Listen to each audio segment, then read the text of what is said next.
Good morning class 5। बच्चों, आज की संस्कृत कक्षा में आप सभी बच्चों का स्वागत है। आशा करती हूँ सभी बच्चे स्वस्थ और सुरक्षित होंगे। बच्चों, पिछली कक्षाओं में आप कई विषयों पर अध्ययन कर चुके हैं। जैसे आपने वर्ण परिचय सीखा, अर्थात वर्ण क्या होता है, भाषा की सबसे छोटी इकाई, वर्ण के कितने भेद होते हैं, स्वर और व्यंजन, स्वर के कितने भेद होते हैं, ह्रस्व स्वर, दीर्घ स्वर, प्लुत स्वर, व्यंजन के कितने भेद होते हैं, स्पर्श व्यंजन, अंतःस्थ व्यंजन और ऊष्म व्यंजन। इसके बाद आपने संयुक्त व्यंजन के बारे में पढ़ा कि जब दो व्यंजनों को मिला देते हैं तो हमारा संयुक्त व्यंजन बनता है। और संयुक्त व्यंजन 3 होते हैं, श से क्षत्रिय, त्र से त्रिशूल और ज्ञ से ज्ञानी। वर्ण परिचय के बाद आपने वर्ण संयोजन सीखा। वर्ण संयोजन अर्थात वर्णों को जोड़कर शब्दों को बनाना वर्ण संयोजन कहलाता है। और फिर वर्ण वियोजन क्या होता है, जब एक ही शब्द से हम स्वर और व्यंजनों को अलग अलग कर देते हैं तो उसे हम वर्ण वियोजन कहते हैं। ये सब आप वर्ण परिचय के अंदर सीख चुके हैं।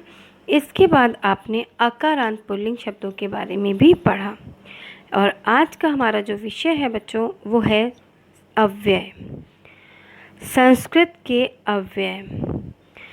बच्चों, वैसे तो अव्यय आप लोग, जिसको हिंदी में आप अविकारी शब्द कहते हैं, आप हिंदी में पढ़ भी चुके हैं और क्लास 5 में पढ़ भी रहे हैं कि अव्यय क्या होते हैं। ऐसे शब्द जिनके ऊपर किसी भी लिंग, वचन, कारक, काल का कोई प्रभाव नहीं पड़ता। देखिए, अव्यय की परिभाषा क्या है। संस्कृत के वे शब्द जो सर्वदा एक जैसे ही रहते हैं, अर्थात जिसमें चाहे कोई भी वचन हो, एक वचन हो, द्विवचन हो या बहुवचन हो, कोई भी लिंग हो, स्त्रीलिंग हो, पुल्लिंग हो या नपुंसकलिंग हो, कोई भी कारक हो या कोई भी विभक्ति हो, इनमें कोई परिवर्तन नहीं आता है, उन्हें हम अव्यय कहते हैं। आप इसको उदाहरण के द्वारा भी हम आपको समझा रहे हैं। बच्चों, ध्यान से सुनिए। देखिए, यदि हम ये कहें कि वह यहाँ पढ़ता है, तो वह क्या है हमारा, एक वचन, यानी एक के बारे में बात हो रही है, और पढ़ता है यानी पुल्लिंग है। ठीक है, हमने बोला वह यहाँ पढ़ता है। अब अगर इसी को हम ये बोलें वह यहाँ पढ़ती है, तो भी हमारा वह एक वचन होगा, लेकिन पढ़ती है हमारा स्त्रीलिंग होगा। तो पढ़ता है की जो क्रिया है वो बदल गई, पढ़ती है हो गया, लेकिन यहाँ जो शब्द था वो यहाँ का यहाँ ही रहा, इसमें कोई भी परिवर्तन नहीं हुआ।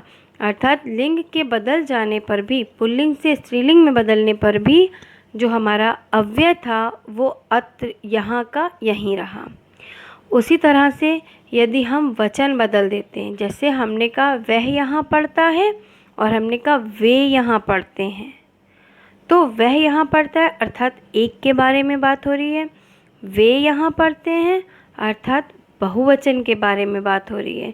लेकिन यहाँ पर भी जो हमारा यहाँ था वो इसी प्रकार प्रयोग में लाया गया।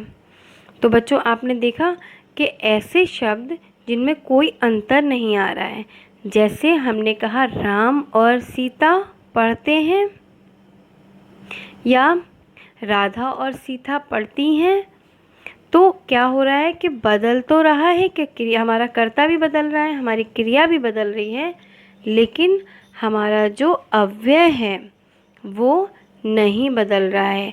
अर्थात और जो था वो और ही रहा, चाहे दो पुल्लिंग को हमने जोड़ा, चाहे हम स्त्रीलिंग को हमने स्त्रीलिंग लिखा, दोनों में ही और शब्द और ही रहा, उसमें कोई भी अंतर नहीं आया।